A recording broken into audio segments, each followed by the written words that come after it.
I mean, it's just mind-blowing that I won back-to-back national awards. I really did not ever dream of that. So it's quite an honor. I think it's a dream come true. I think just having been in the business for so long, I think 28 years? 28 years. I think it's just paying off now. You know, I'm being recognized for the hard work I've put in, and I mean, teaching, I love teaching. The professional part, I think that means as much, if not more, because it's all the behind the scenes work. You know, all the player development programs and the administration, the emails, the scheduling of the instructors. We work with 10 local adult eds, so coordinating with those offices. It's, you know, teaching is the easy part. You know, everything else behind the scenes, it's a lot, but it's worth it, obviously. We're successful. Grateful. Golfing is it's the best, being out there competing.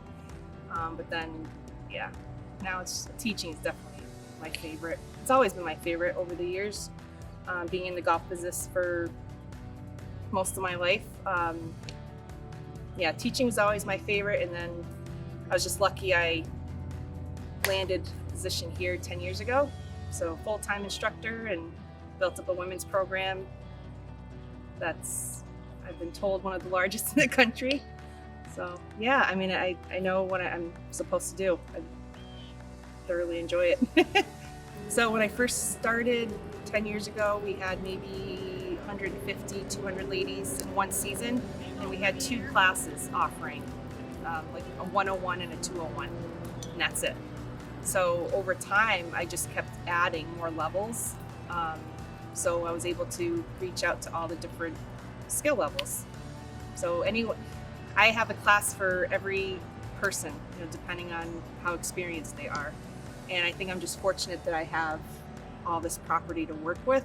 So it was so easy just to add, okay, what do you want? Women just kept coming back and saying, what's next, what's next? So I'm like, okay, let's do an on-course class.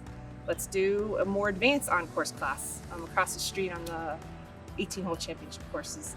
And then from there, we had a women's league. And now, to this date, we have close to 300 ladies in our leagues. And so we offer them numerous days of the week, Tuesdays, Wednesdays, Thursdays.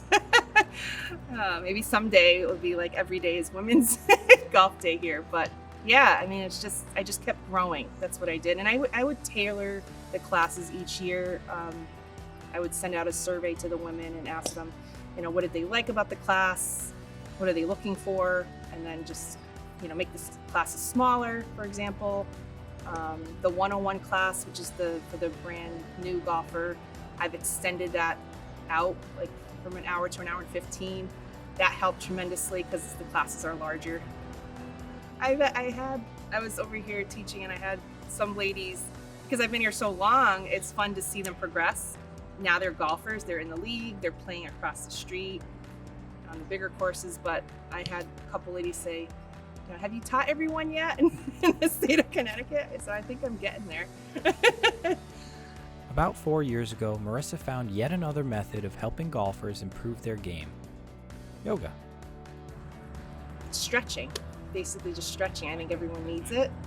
It all relates to golf, all golf specific stretches, joints, you know, muscles.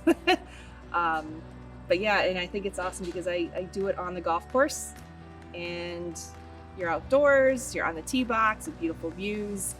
And like I said, all the stretches, a lot of the girls and men, I have men and women that do the class, they can see how the stretches relate to the golf swing, like more rotation, more separation, so balance, strength conditioning. And it's not so hardcore. You know, I mean, I'll have people go through the class and they're amazed at like how good they feel, and then like, oh, that actually was kind of a challenge. If facilities, no matter what type of facility, a driving range, 9-hole, resort, if they could model what I'm doing here or take a piece of it, I think they can be successful. But again, I'm really fortunate with, we have a 9-hole par 3 course. If we could build more of those, I think people would have more fun and we would retain more golfers, because golf is hard, frustrating.